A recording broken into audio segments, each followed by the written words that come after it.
Bienvenidos una vez más a Fútbol Telescopio, el lugar donde vamos a analizar en esta ocasión qué le sucede al AC Milan, a la Associazione Calcio Milano, el 7 veces ganador de la UEFA Champions League.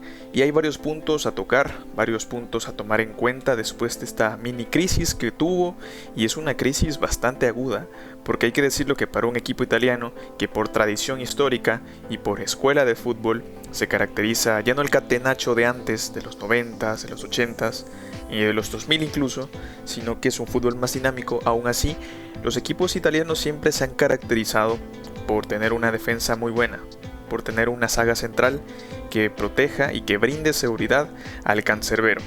Pero vamos a tocar varios temas, ese no es el único. Los goles que ha recibido el Milan son bastantes hasta fechas atrás. Y un poco no la resurrección, pero sí cómo se ha levantado poco a poco el Milan y pudo encarar ese primer partido de ida frente al Tottenham Hotspur. Vamos a comenzar con la propiedad actual que es la dueña del Milan. Estamos hablando de Redbird, de la mano de la cara visible, Jerry Cardinale, que es, digamos, al final de cuentas, la cabeza que estamos arriba en el Milan actualmente, de la no inversión.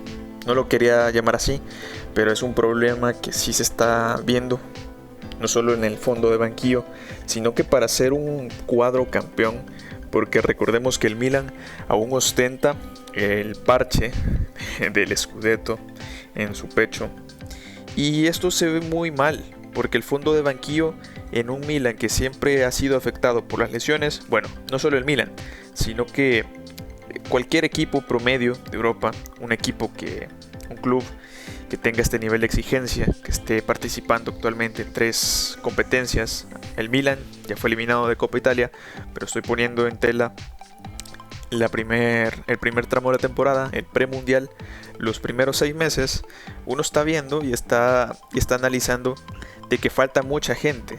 De hecho, el propio Mike Maignan, que fue el arquero principal, una de las principales piezas para ganar el Scudetto, y yo creería que la clave más importante, se ausentó debido a esa lesión que tuvo, e incluso se perdió el Mundial, porque muchas voces por ahí decían que Hugo Lloris, el arquero titular de Francia, podía empezar a buscar ya su retiro, ya de cara al futuro, ya antes del Mundial se veía, y Mike Maignan parecía relevo natural. Lastimosamente la lesión no le dio la oportunidad, lo tuvo apartado también de su selección. Se había previsto su recuperación mucho tiempo antes, no fue así, es una lástima. De ahí también laterales como Florenzi, el propio jugador también Sandro Tonali ha tenido de vez en cuando quejas musculares, también David de Calabria, que es el lateral derecho y una de las figuras, actual capitán, que ha venido desde la cantera. Quizá no es ese lateral top que muchas veces se le ha pedido, pero es un jugador que te da garantías. También vamos a hablar del bajo rendimiento de ciertos jugadores. Pero retomando un poco el tema anterior del fondo de banquillo, sí, las lesiones han mermado bastante este Milan.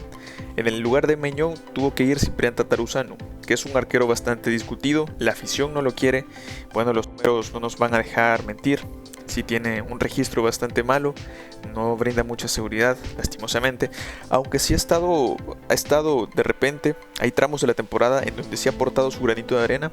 Yo recuerdo el derbi de la Madonina en 2021, en donde le atajó un penal al mismísimo Lautaro Martínez, y ese punto al final subió en el coeficiente y en el promedio para llegar a levantar ese Scudetto en 2022. Retomando aún así, lo de las lesiones sí se ha visto muy mal. El caso también de Ismael Benacer, que es un accionar en la medular del Milan, que sí de vez en cuando se ve ausente por esto mismo. Redbird, con su directiva y con su... honestamente no sé qué política tengan a día de hoy. Llevan menos de un año de administración, pero sus fichajes han sido hasta cierto punto discretos. Se entiende, ¿no?, que al cambiarse de una propiedad no se quiere hacer una inversión fuerte, porque se está viendo qué tan viable es el proyecto, o más o menos aclimatarse a lo que están, a los objetivos que quieren llegar, porque esa es otra.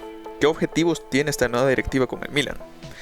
El objetivo principal en las pasadas temporadas fue clasificarse a Champions, no acabar en puestos tan bajos y sobre todo lograr sanear las cuentas, el dinero porque la antigua propiedad, no estamos hablando de Elliott, sino que la que tenía al principio los chinos, estos chinos que le compraron el Milan a Berlusconi, lo compraron, se endeudaron, no tenían dinero y pasó lo que pasó. Al final el fondo Elliott tuvo que llevarse al Milan y uno esperaría algo malo, una administración un poco tacaña si se quiere ver de esa manera, pero no lo hicieron mal. De hecho, han invertido mucho, trajeron jugadores importantes y mediante su presidente Scaroni sí lo hicieron, digamos, promedio. Se podría decir que sí, se logró el Scudetto también, hay que decir, se logró la clasificación a Champions y se hizo una administración buena. No hay que decir excelente ni pésima, buena, hasta ahí. Pero Redbeard sí cambió bastante las reglas del juego. En cuanto a fichajes, se trajo a Malik Thiaw, central alemán, procedente del Schalke 04, con una estrategia que ha ocupado Paolo Maldini, director deportivo, que también quiero hablar de él. Y no costó mucho, igual que Esther Branks, también otro cedido, Serginho Dest, procedente del Barcelona, y otro par más, como el regreso de Yacine Adli, que venía de cesión del Bordeaux, y es un jugador que lastimosamente no ha tenido minutos. Tommaso Povega también, procedente del Torino, este joven canterano que regresó al Milan, y un par de fichajes gratis, por así decirlo, un par o pocos, en este caso Divock Origi, y la apuesta grande este verano, el verano pasado más bien, fue Charles de Ketelaere, joven belga procedente del Club Brujas, club donde destacó bastante la temporada pasada y ayudó a su equipo mucho en esa clasificación de Champions League. El Brujas, que también actualmente está haciendo una campaña memorable, actualmente está en octavos de final, disputando la serie con el Benfica portugués. Aparentemente la estrategia del Milan es apostar por jóvenes con esa opción de compra, jóvenes quizá no tan desconocidos, pero con cierto talento definido o a proyectarse en el futuro. Esto ha implicado de que al Milan le faltan bastante voces de mando. Hay mucho joven y aunque están creciendo algunos como Rafa Leao, falta más capitanía. Zlatan Ibrahimovic no es el mismo de hace 2 años, ya es un veterano. Y prácticamente lo que juega ya no es nada, es más como un símbolo. Ha regresado un poco a los entrenamientos, a las convocatorias, pero ya no va a ser ese jugador determinante que salvó mucho al Milan y que impulsaba sobre todo, porque parte del último Scudetto, del número 19, y también de que el Milan haya regresado a la máxima competición europea, fue obra del sueco. Pero el reto está ahí. ¿Quién va a tomar la voz de mando en el Milan? Vamos a ver si Zlatan Ibrahimovic queda como técnico. Pero está ahí, sigue ahí más como una figura, igual que Mike Maignan, un par de jugadores que siempre siguen en banca. Alessandro Florenzi, lastimosamente, lateral que se ejecutó la opción de compra en el mercado de verano pasado. Y lastimosamente corre la misma suerte de ser un jugador de cristal. Y bueno, no se puede agregar más, no se puede lidiar con eso. Vamos a hablar de un punto importante, que es el bajón de jugadores. El bajón de nivel. Se ha señalado mucho a Theo Hernández después del Mundial, también a Olivier Giroud, pero involucra también a Rafa Leao, a Sandro Tonali. En la defensa central, Simon Kjær, que no termina de devolver. Jugadores como Pierre Kalulu, Fikayo Tomori, que es de estos jugadores que sí han sufrido bastante actualmente. Y se espera que retomen o que traten de mejorar su nivel, porque es un jugador importante para la defensa del Milan, ahora que no está Mike Maignan, y que pueda retomar poco a poco la acción. Sí, porque esa es otra cuestión. Estamos a una altura de la temporada en donde cualquier paso en falso te puede pasar caro. Y ya le pasó al Milan, de hecho. En Copa Italia, el equipo fue eliminado en San Siro por el Torino con un jugador menos. El Torino hizo un partido excepcional de la mano de Ivan Juric, un técnico también interesante que ha tenido un recorrido en Italia digno también de analizar. Claro, ahora pueden decir, jugadores hay, tiene cantera, y ese es uno de los grandes desaciertos de Pioli, que nuevamente ante el bajón de jugadores debería apostar por la cantera. Vamos a pasar a hablar de Stefano Pioli, uno de los grandes señalados. Quizá no están pidiendo mucho la cabeza de él, no están pidiendo que renuncie, ni el despido por parte de Maldini, porque se ha ganado el crédito. Después de haber ganado el Scudetto, de la manera heroica que se hizo, en esa gesta, sí se ganó el voto de la afición, también el voto de confianza por parte de Maldini y Massara, y me imagino también que la directiva. No sé cómo estarán los altos mandos, si están contentos con el rendimiento actual del Milan, pero al final es un proyecto viable.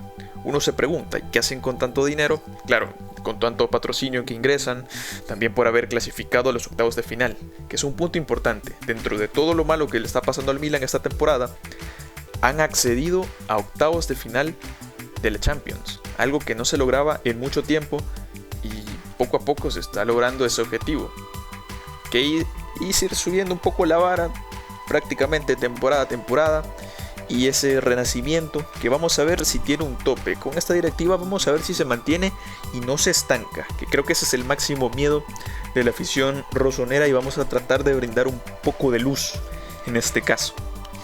Entonces sí, Stefano Pioli aún así yo lo veo durando en el banquillo, y también actualmente no veo un entrenador como tal que se siente en Milan, que se siente en la banca de Milano y que pueda poner orden como lo ha hecho Stefano Pioli. Y es de esta forma en la que concluimos, más que todo, hablar de estos puntos que he querido tratar. Te invito desde ya a que pongas en la caja de comentarios qué puntos tú evaluarías en esta situación del Milan, o qué puntos destacarías para que este equipo pueda salir un poco de ese bache en el que se encuentra, porque hay ciertos problemas que, hay que ser honestos, requieren mucho tiempo de trabajo, muchos años, no solo de esa administración, sino que también de modo de operación económica, muchas otras cosas que quizás serían más complejas de tocar a fondo. Por mi parte, yo he sido Canela Molina, yo me despido desde ya. Te invito a que te suscribas, como siempre, actives la campanita de notificaciones y que estés pendiente siempre de los siguientes videos de este canal de Fútbol Telescopio, en donde seguiremos hablando de otros temas, no solo el calcio, no solo el mundial, sino que también otros temas como la Champions League y otras competiciones. Sin más que decir y sin más que agregar, me despido. Nos vemos hasta la próxima.